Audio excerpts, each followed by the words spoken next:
Hello and welcome. My name is Rick from Eligo Recruitment. We've recently launched our recruitment business in the heart of the Midlands, and I'm here with Tim Kay, who is Director at KPMG. Hi Tim, thank you for joining us today on the 10th floor of this Crossway Spaces building on Great Charles Street, overlooking the beautiful Birmingham skyline as well. Tim, I guess a good way to start is to give us a sort of overview of the stuff you're doing at KPMG. Yeah, so as you say, I'm a director here at KPMG in the Midlands, and my role is I lead our work in the tech sector in the region. What does that mean? It means that my job is to be out in the market in this lovely sunshine when it comes, looking after everything that we do in the tech sector, and that's right from startup up to big privately owned businesses that are headquartered in the region. So I guess what have you found whilst working with these businesses across the West Midlands or the Midlands as a wider area, and some of the broader challenges that the Midlands tech scene currently faces? Yeah, so I suppose I should have a confession to make, which is I'm a reasonably recent immigrant into the Midlands. The accent, you and me both. The accent maybe gives it away, but so I've spent the last couple of years up in the Midlands, having spent 16 years in London, and I think the big takeaway for me is we've got the entrepreneurs and we've got the success stories and we've got great talent and ideas and innovation coming out. We probably don't do a good enough job of bringing all that together and telling our story.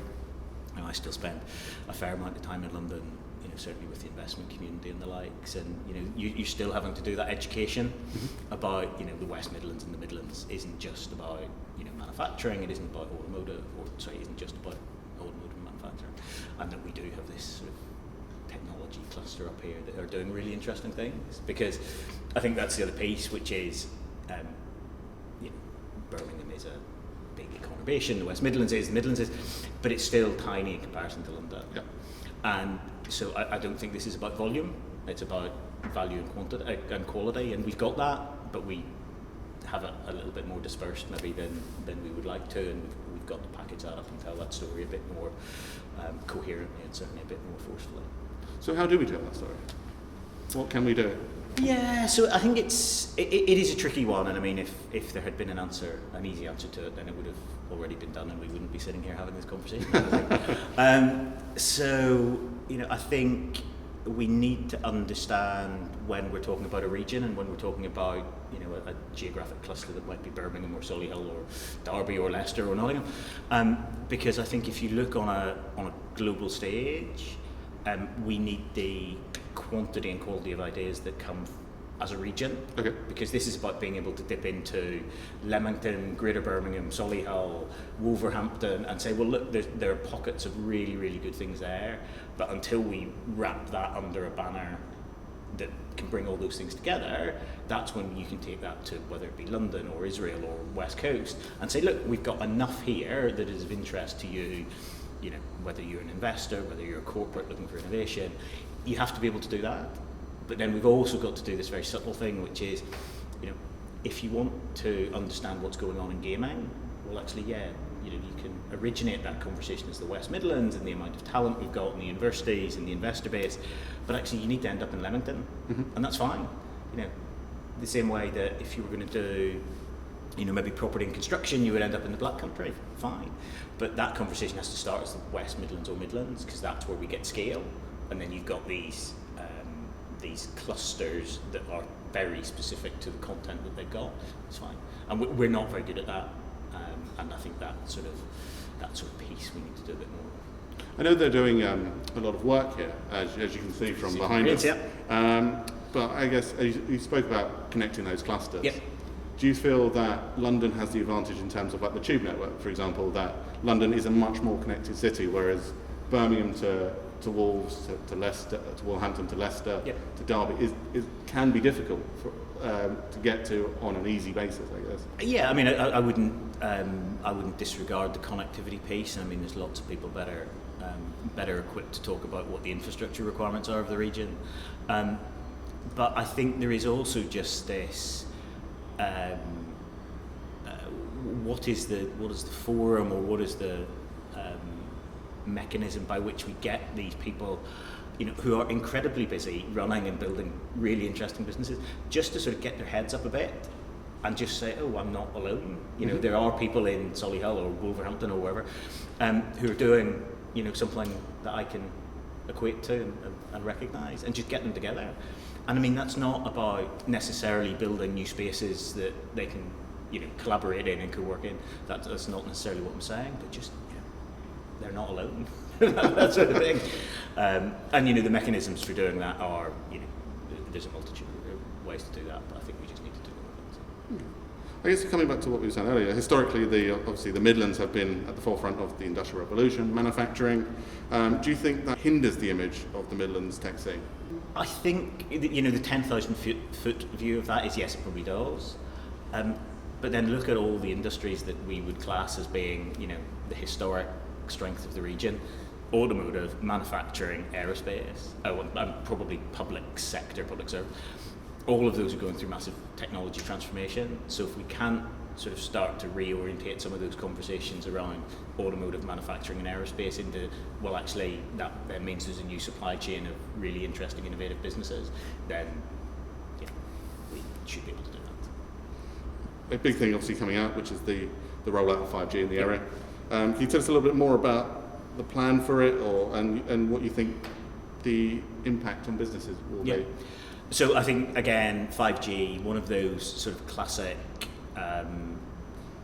potential regional assets, and I mean that probably in with two lenses. So one, obviously, for the region itself, it is a massive asset to be able to have high-speed mobile rolled out quicker than anybody else, but also as an inward investment asset to say, well, look, if you want to do something really interesting on this new disruptive technology platform, then come to the region to do it. Brilliant. But I think what's really interesting about it, and the way that the team over the road have started to look at it, is you're not going to accelerate 5G rollout based on you and I having a 5G enabled handset and being able to download our movies slightly quicker. This is all about industrial and enterprise use cases for it. So again, it comes back to the topic we just sort of touched on, which is how do you connect our sort of historic strengths in terms of the industries into this new world? Well, actually 5G could be one of those sort of connective tissues to do it. So I think there's definitely a piece there in terms of the benefits 5G will bring.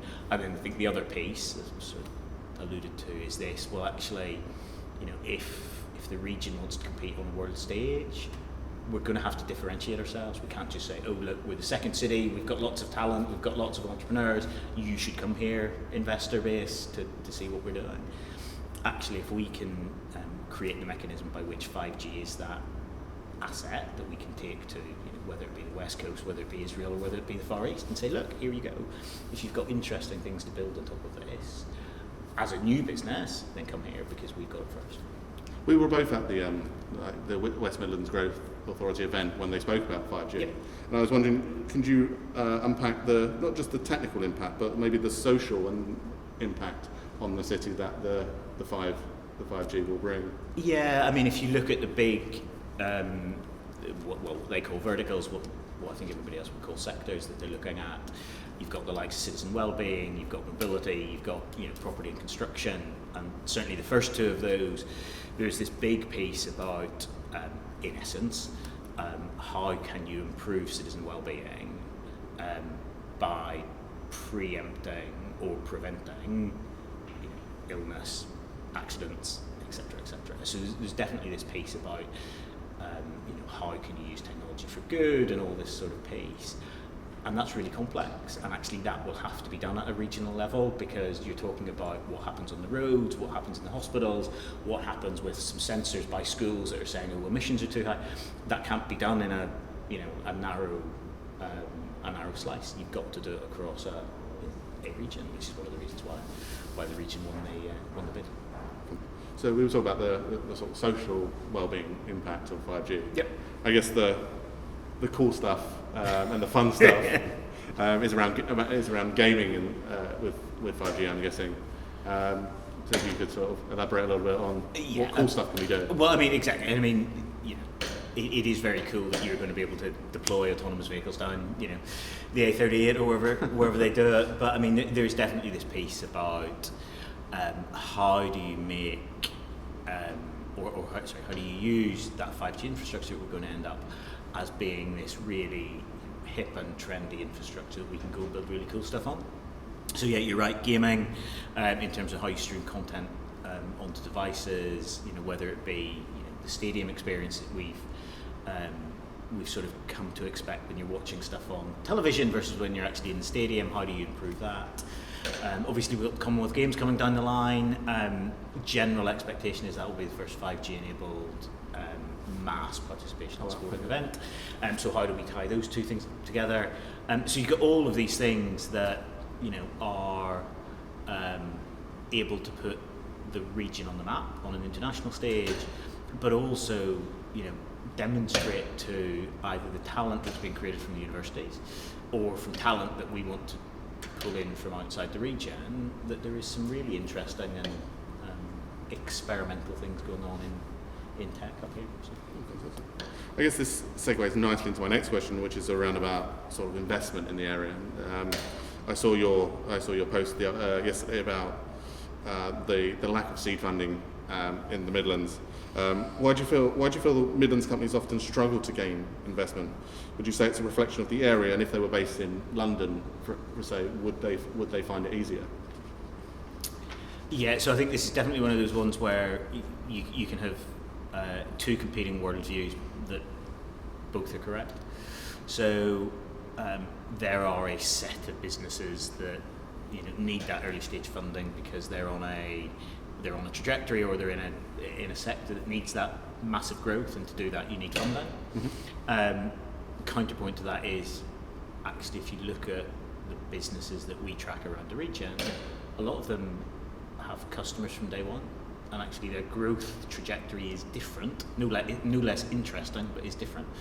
And therefore we can make an argument that says, well, actually they don't need external funding early on, they can fund it from their customer base and from their revenue streams, and they will grow and they will become just differently successful businesses. Mm-hmm. So I think, again, this comes back to this point about understanding what we're looking at and what those businesses need. It's not just about saying there's a tech sector in the Midlands and it's homogenous. It's about being able to say, well, look, there might be some, consumer-based tech businesses out there that do need that funding. Okay, well, how do we get them that funding? We're seeing, certainly over the last 18 months, more and more funds coming into the region, writing more and more checks. It's great, but we need to continue that.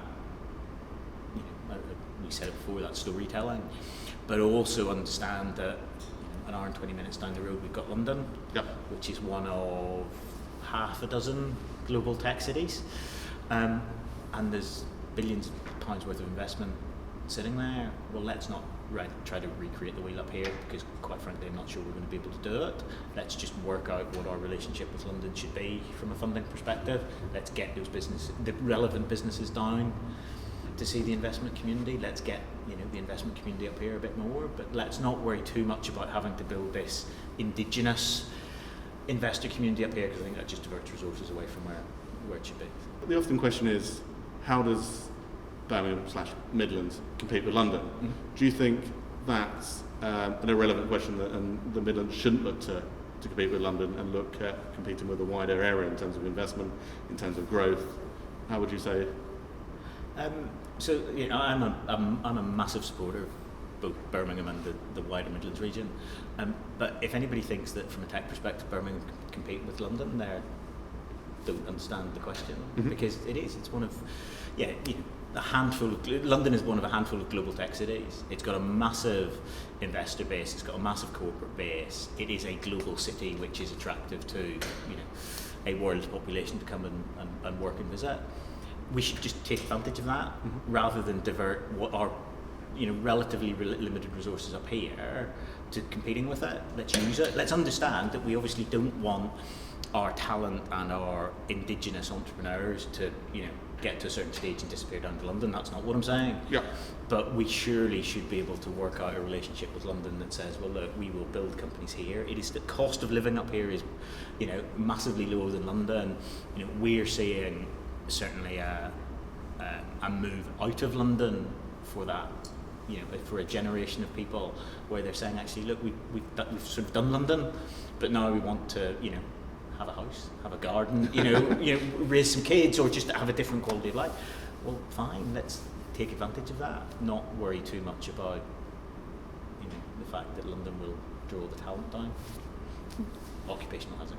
So barriers to growth is a thing for businesses, and I guess it's something you see quite a lot. And recruitment would be involved with that in terms of how we finding the right digital staff to help us help businesses grow.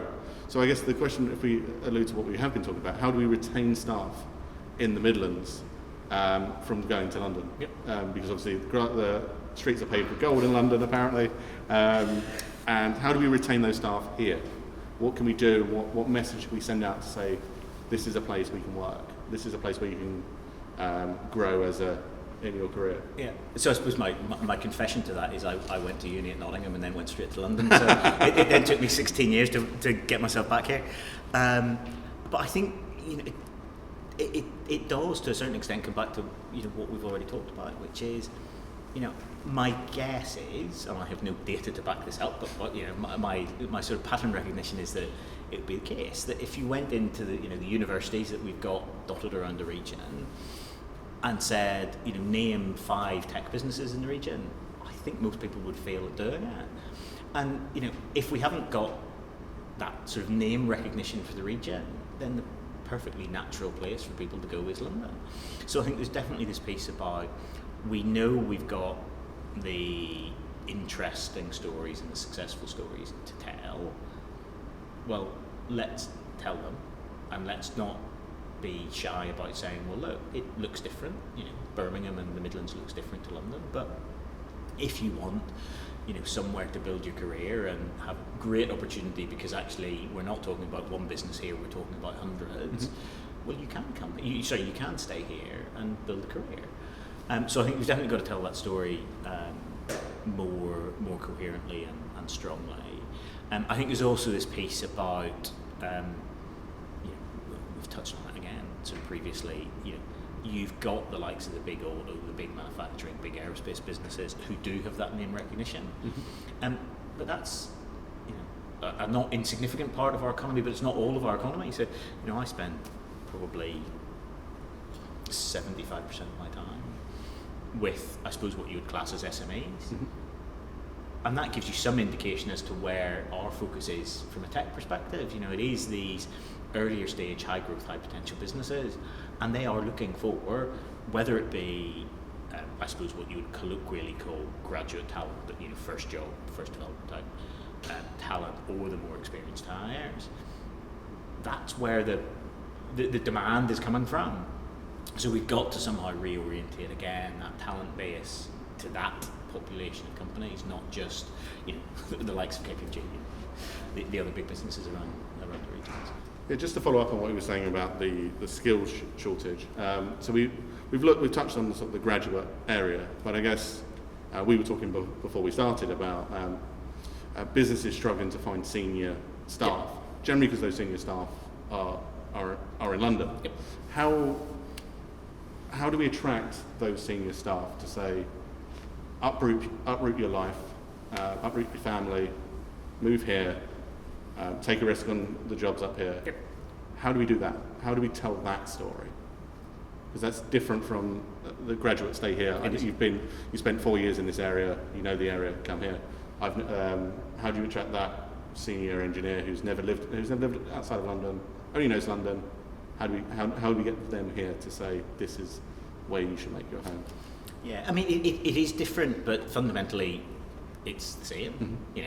It's quality of life. It's there are businesses up here that are of interest to you as an individual and your career progression, and in particular that if you are coming up to take a senior role in Company X, that Company X is not the only game in town, and therefore that if that doesn't work out for whatever reason, hopefully it will, but there are a cohort of companies that you can move to, so that, as you say, if you are moving your family up here.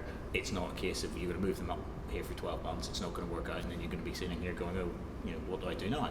It's that actually you have landed into a cluster, and this is definitely one of these conversations that, you're talking at a West Midlands level, that actually you've landed into a cluster which is really interesting and is actually really diverse, and if, either on the negative side it doesn't work out, or on the positive side actually your career progression starts to wind in a slightly different way, then there are opportunities around the region without you having to think about that sort of lifestyle choice again.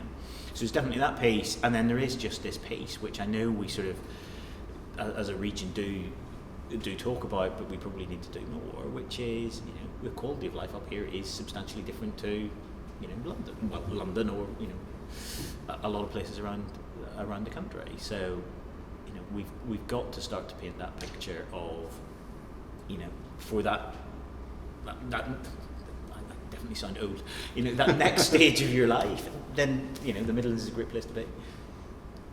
And I guess another area I've identified, I guess, for barriers to growth is leadership within a business.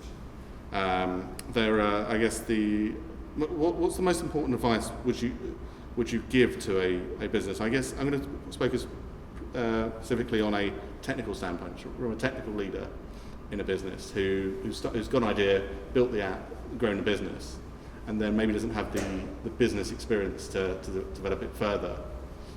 What sort of advice do you give to those guys to help them develop their business? Yeah, so that's a really difficult question, so thanks for asking it.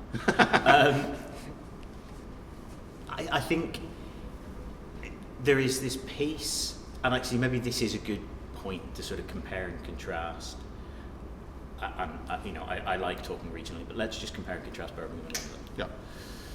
So in London, if that's the context of your question and you were in London, you would basically walk down the street and find somebody who has either been there and done it, so can guide and mentor you, or effectively find a co-founder and go and do it. In Birmingham, that is much more difficult than it should be, because we don't have this sort of coherent network and cluster that works.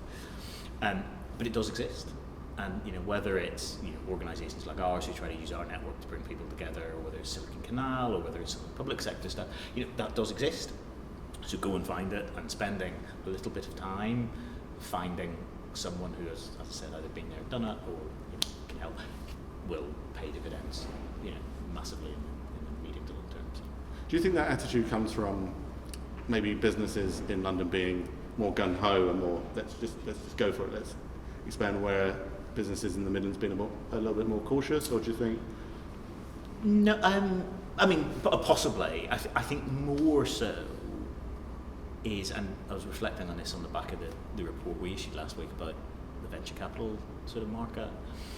But if I look back at what we as a firm have done, we opened that office in Shoreditch in 2011. So you're talking, can't do my math, 7.5 years. That was the gestation period. Now, that means that, London has developed this quite mature, very sophisticated network and cluster, and people know what roles they play and how they connect with each other. If I look at the Midlands, and I know the Midlands tech cluster did not start when I landed up here. There's been a lot going on before that, so I'm not, underestimating what has gone on before. But actually, if you look at what's happened in the last couple of years, it has certainly started to accelerate, but it's only been for the last couple of years.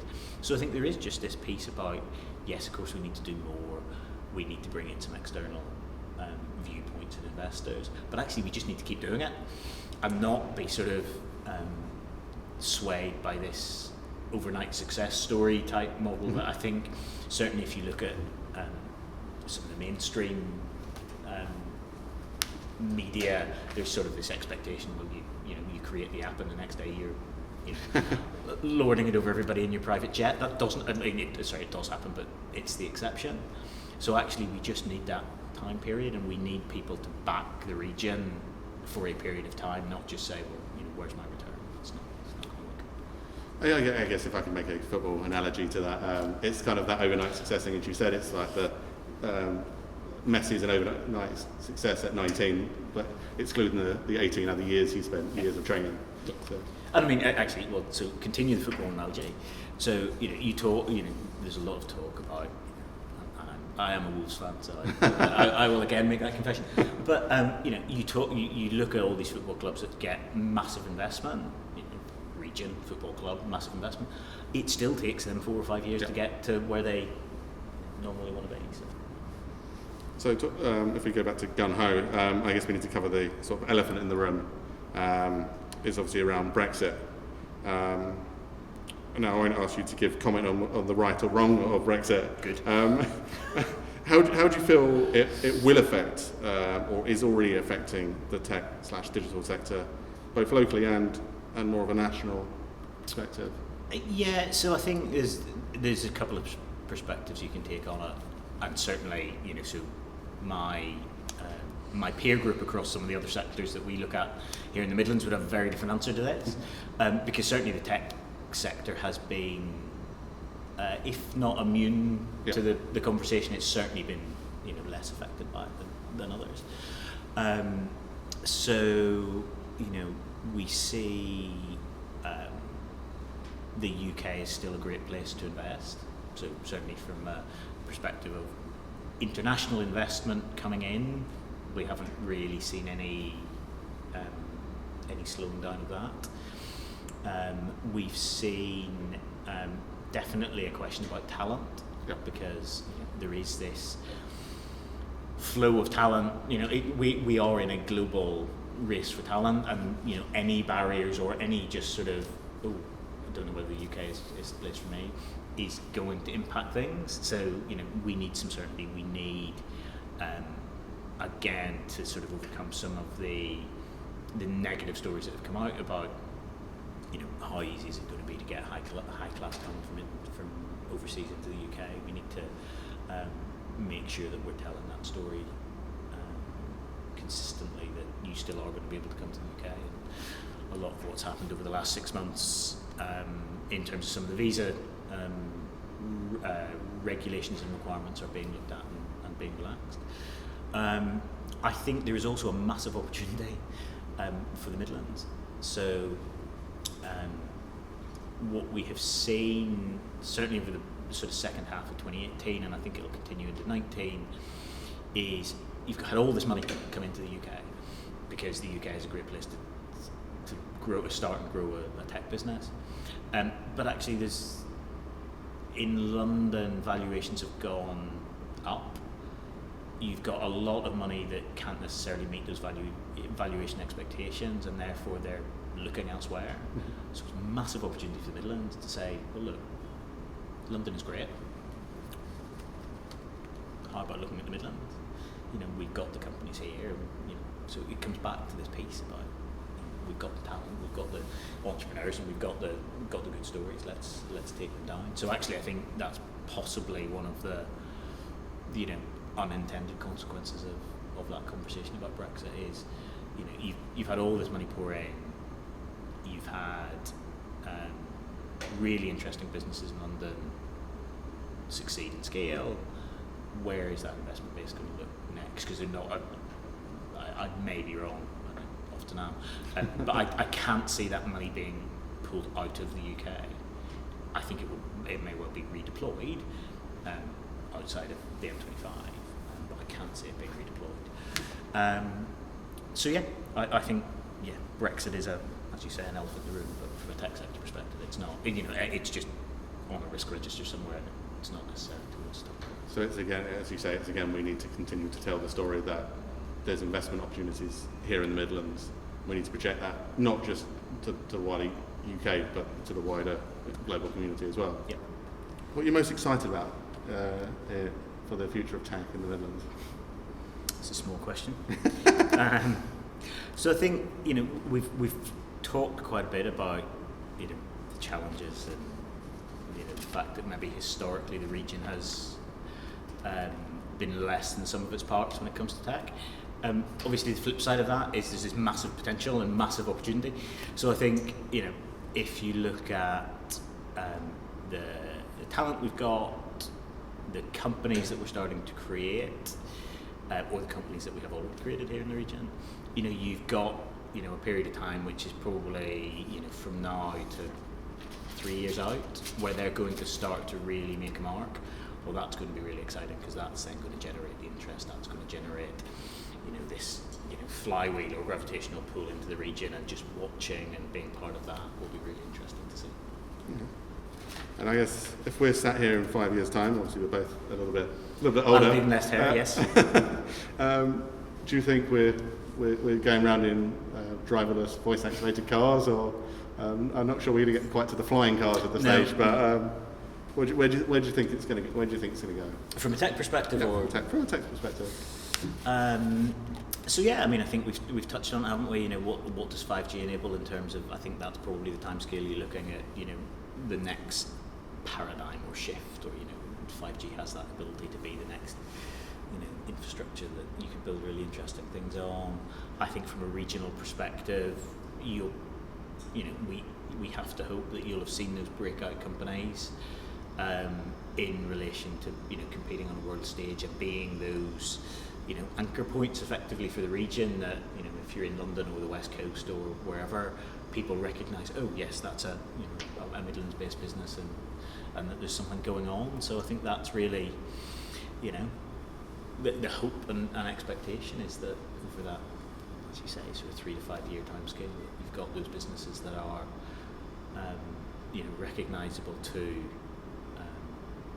the tech sector, and that will be great. But I think my personal hope would be that they're also recognisable to the man on the street. I think we need to build those recognisable brands that people can then associate on a day-to-day basis, not in a business context, on a day-to-day basis with the region, because that's when you start to build and drive real sort of growth and prosperities. Well, thank you, Tim. Thank you so much for your time. It's been a real pleasure to sort of get your expert insight on the area and on tech. And I think we both going to agree it's a really exciting time for the Midlands. I think the future is only going to get better and brighter. Yep, absolutely. Thanks so much. Cheers.